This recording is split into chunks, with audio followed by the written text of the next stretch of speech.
কোনটা আছে জানি আমার ক্ষীরার হিমত তাই আইতে আমি এই ক্ষীরার হিমতে আসে তাই বসি পাতাতে হলো কুকরি লাগিয়েছে তাই দেখছি তাহলে এই পাতা কোন দিন সারবে কোন দিন ক্ষীরা ফেরবে তাই কিছু কাটিও মাঝে মধ্যে যে কাটিয়ে আলছে বুঝা পাইছি ডাক্তার ভাই কষি তুই থেরাপি দিছে অ্যান্টাকল প্যান্টাকল সিবিট তারপরে হলো ওই কার্বনটার তারপর হলো পোকা মারার যে কিবা কই দানাদার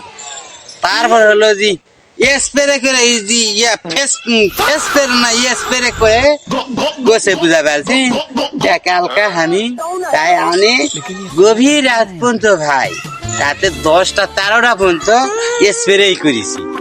তাই এখনো গাছের কোনো সারেনি ইনশাল্লাহ আশা করা যায় সারে যাবে প্রিয় বন্ধুরা সকালে আমার জন্য একটা দোয়া আশীর্বাদ করবে লাইক কমেন্ট শেয়ার সাবস্ক্রাইব বেশি বেশি করে দিন কথার মাঝে যদি ভুল হয়ে থাকে ক্ষমার দৃষ্টি আপনারা দেখবেন মাহে রমজান মাস